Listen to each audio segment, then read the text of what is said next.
नमस्कार, आप live cities देख रहे हैं। मेरा नाम है प्रभात। देखिए, बिहार में लोकसभा चुनाव 2024 को लेकर महागठबंधन के बीच जो सीटों का घमासान मचा हुआ था, वो अब सुलझता हुआ दिखाई दे रहा है। कांग्रेस के खाते में 9 सीटें, वाम दलों के खाते में 5 सीटें और 26 सीट आरजेडी ने अपने कोटे में रखी है। लेकिन इसमें एक सवाल खड़ा होता है कि आरजेडी ने 4 कांग्रेस की सीटें बदल दी है, जिसमें से पूर्णिया, सुपौल, वाल्मीकि नगर प्रमुख रूप से। सुपौल जहां से रंजीत रंजन लड़ती थी और पूर्णिया जहां से पप्पू यादव चुनाव लड़ने वाले थे। तो ऐसे में अब सवाल खड़ा होता है कि क्या तेजस्वी यादव ने कांग्रेस सहित पप्पू यादव को निपटा दिया है। दूसरा सवाल यह खड़ा होता है कि ओवैसी की भी पार्टी ने 13 से लेकर 15 लोकसभा, लगभग 15, मधुबनी विचाराधीन है, 15 लोकसभा सीटों पे अपने कैंडिडेट उतारने का ऐलान किया है और उन 15 सीटों में 50% कैंडिडेट जो होंगे वो हिंदू हैं। तो ऐसे में एक और प्रश्न खड़ा होता है कि क्या तेजस्वी यादव के मंसूबे पे पानी फेरने के लिए ओवैसी पूरी तरह से तैयार हैं। इस विशेष पेशकश में हमारे साथ बातचीत करने के लिए senior journalist Ravi Upadhyay sir मौजूद है। सर, आपका बहुत स्वागत है। सर, हम आपसे जानने की कोशिश करेंगे कि ये जो अभी जो सीट बंटवारा हुआ है, इस पे 2 निष्कर्ष निकल के आया है। एक तो सर तेजस्वी यादव का मामला है, जो उन्होंने सुपौल, पूर्णिया और वाल्मीकि नगर कांग्रेस के कोटे से छीन के राजद के कोटे में कर लिया। दूसरा ये है कि ओवैसी। अब आप बताइए सर कि इस खबर को आप कैसे देखते हैं कि जो सबसे पहले हम ओवैसी की बात कर लेते हैं। सर, ओवैसी की पार्टी ने ऐलान किया है कि 15 सीटों पर लड़ेंगे, 50% जो होगा वो हिंदू कैंडिडेट होगा। सर, अब आप बताइए तेजस्वी यादव के लिए फायदेमंद है या नुकसानदेह है। देखिए, सबसे पहले बड़ी बात है, AIMIM वरिष्ठर ओवैसी की पार्टी जो है, वह हम थोड़ा सा पीछे चलेंगे। 2020 के बिहार विधानसभा चुनाव में क्या नतीजे आए थे जी। वो सीमांचल के इलाके में आप देखिएगा कि वहां 5 सीटें जीत गई थी। 5 सीट वो जो ओवैसी की पार्टी पहली बार, देखिए, हैदराबाद से चल करके सीमांचल में प्रवेश किए और वहां पर इतनी मजबूती के साथ विधानसभा के चुनाव में वह जो है 2020 में 5 सीट अपने पाले में लाए। तो यह एक बड़ी बात है और उन इलाकों से लाए उठा करके जहां पर कि राष्ट्रीय जनता दल महागठबंधन का मजबूत किला था, मजबूत किला, गढ़, सब जो कह लीजिए वो था। वहां पर एक बड़ा झटका, बड़ा जोल्ट ओवैसी ने दिया, ओवैसी की पार्टी ने दिया। तो यह एक सोचने और विचार के लिए निश्चित रूप से आरजेडी के लिए था उस समय। अब वो देखिए, हम बताना चाहेंगे उस समय जो सीट थी, अमौर, कोचाधामन, जोकीहाट, वायसी और बहादुरगंज, ये 5 विधायक जो है सो जीत के आए थे। सर, इसमें से 4 तो देखा कि आरजेडी ने मिला लिया, पाला बदल लिया। वही बता रहे हैं। तो उसके बाद में बदली हुई राजनीति हुई। उसके बाद से राष्ट्रीय जनता दल ने इनमें से 4 को अपने पाले में कर लिया। तो इसके एकमात्र जो प्रदेश अध्यक्ष हैं अख्तरुल इमाम, वही जो है सो बच गए।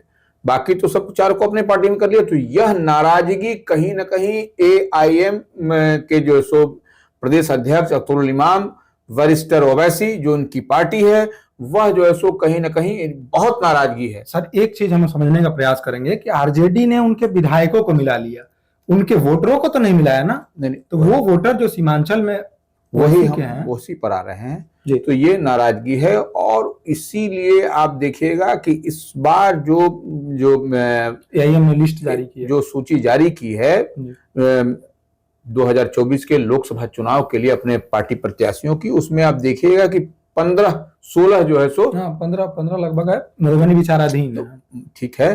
तो वो उतनी सूची जारी की है, 11 पहले फिर 5 बाद में। तो यह स्पष्ट दिखाई पड़ता है कि इस बार वो टारगेटेड है और सिर्फ सीमांचल में ही नहीं है वो जी, जहां जी वो अब बिहार के अन्य क्षेत्रों में देखिए, अब काराकाट तक वो जो है सो पहुंच गए।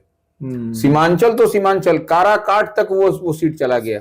सर, बताइए ना कि क्या है इसका रहस्य, थोड़ा सा डिटेल में सर बताइए ना। और देखिए, एक चीज और हम बताएंगे, उसके बाद उस पर चलते हैं। गोपालगंज में विधानसभा का बाई इलेक्शन हुआ था, उपचुनाव हुआ था।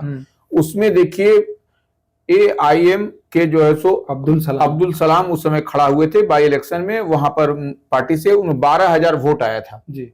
तो वो एक बड़ा झटका वहां पर निश्चित रूप से ओवैसी की पार्टी ने बाई इलेक्शन में दिया। देखिए, बाई इलेक्शन का चुनाव कहीं ना कहीं अगर यदि वहां होता है और उसमें जोल्ट लगती है रूलिंग पार्टी को, तो यह एक बड़ी बात होती है, क्योंकि उस समय सरकार में थी सर। तो इसलिए जैसे वो हम बता रहे हैं कि ये तो अब बाई इलेक्शन में भी चुनाव में आना, ये अब देखिए ओवैसी की पार्टी किन किन सीटों पर उम्मीदवार खड़ा किए, थोड़ा इसको भी पर हम सबको बता दें। देखिए किशनगंज जी, जहां से कांग्रेस का गढ़ रहा है कि कांग्रेस है भी वहां से। सर किशनगंज का एक और सर वो है 2019 के चुनाव में ओवैसी की पार्टी को 3 लाख लगभग 2,95,000 सर वोट मिला था। बिल्कुल ठीक है। तो वो किशनगंज, अररिया जी, कटिहार जी, कटिहार क्या है? तो कटिहार कांग्रेस के खाते में है, अररिया आरजेडी के खाते में है, पूर्णिया आरजेडी के खाते में है, दरभंगा आरजेडी के खाते में है, बक्सर आरजेडी, देखिए बक्सर भी चली गई, गया लोग बात भी कर रहे थे सर, गया सुरक्षित सीट है, वहां पर भी जो है सो जो आरजेडी के पाले में, वहां से भी उनकी पार्टी ओवैसी की पार्टी लड़ेगी इस बार।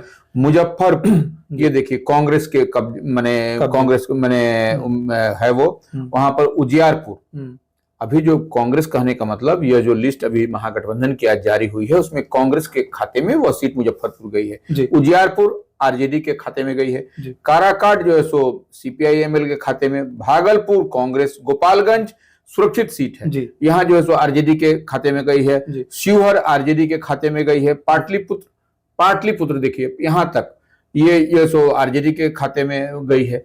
इसी तरह से मधुबनी जो है सो ठीक है, मधुबनी पर हो रहा है कि किसको देना है, क्या करना है, विकासशील इंसान पार्टी को देना है, क्या करना है, यह अभी कुल मिला। लेकिन ये यहाँ पर देखिए आपको 15-16 जो कैंडिडेट हैं ओवैसी की पार्टी के मधुबनी तक, वह जो है सो पूरी तैयारी इन लोगों की है। अब पूरे बिहार में कमोबेश यह जो सूची दिखाई पड़ रही है यह है, और उसमें यह कहना कि 50% हम जो है सो हिंदू माने गैर मुस्लिम को देंगे, तो यह एक बड़ी बात है। गैर मुस्लिम का अगर यदि ओवैसी की पार्टी देती है तो वो देखिए वो क्या, उसके नाम पर ओवैसी की पार्टी पर एक मुस्लिम का चस्पा किया हुआ है पोस्टर, तो वो पोस्टर को उस पर से हटाना चाह रही है और वो दिखाना चाह रही है 50% का, मान लीजिए 16 कैंडिडेट है, 15 कैंडिडेट है, उसमें जो है सो सीट पर जो है सो 50% अगर मुस्लिम गैर मुस्लिम अगर देती है तो यह एक बड़ी बात, बड़ा मैसेज भी जाएगा, लाउड एंड क्लियर मैसेज जाएगा कि देखिए ओवैसी की पार्टी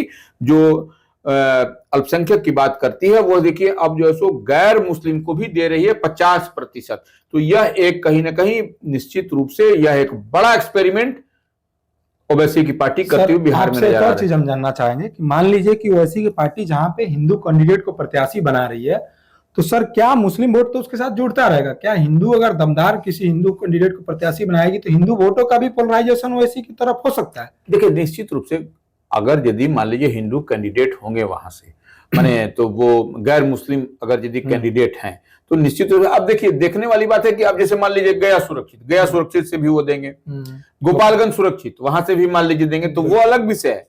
लेकिन वहां अन्य जो सीट है, अन्य सीटों पर भी अगर यदि मान लीजिए शिवहर है, पाटलिपुत्र है, भागलपुर है, काराकाट है, वहां पर भी अगर यदि, क्या देखने वाली बात है कि क्या कौन सा वो कैंडिडेट कौन सा वो देते हैं। शिवहर लोकसभा में ढाका आता है, ढाका विधानसभा, वहां पे तो अच्छी खासी सर मुस्लिम आबादी है। नहीं, अब कटिहार में मुस्लिम आबादी है, पूर्णिया वहां पर है, दरभंगा वहां है, बक्सर कहां नहीं, गया में है मुस्लिम आबादी है जी, अच्छे खासी बहुत आबादी है वहां पर, मुजफ्फरपुर वहां पर है जी। तो ये देखिए ये एक बड़ा मैसेज जो है सो ओवैसी की पार्टी बिहार में देने की कवायद में लगी है, और इससे किसी को लाभ घाटा तो चुनाव में छोड़ दीजिए आप, लेकिन निश्चित रूप से इंडिया अलायंस महागठबंधन को निश्चित रूप से वोटों के कटिंग होगा।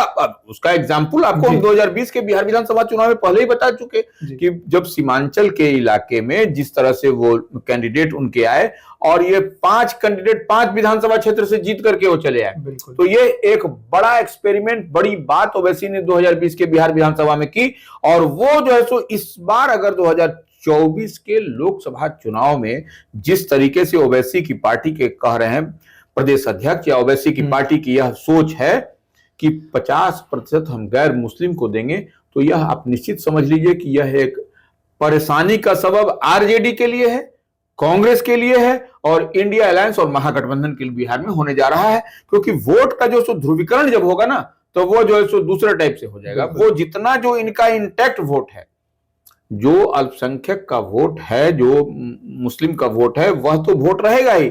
इसके अलावा जो अपना जो जिस बिरादरी से जिस गैर मुस्लिम का उम्मीदवार होंगे उनका अगर यदि पोलराइज, तो वो सोशल इंजीनियरिंग अगर यदि होगा तो यह कहीं ना कहीं आप इनके लिए परेशानी का सबब आरजेडी के लिए होगा, कांग्रेस के लिए होगा, महागठबंधन के लिए होने और जा ये रहा सर तमाम सीटें वो हैं जहां पे आरजेडी या कांग्रेस या महागठबंधन थोड़ी सी मजबूत दिखाई पड़ रही थी।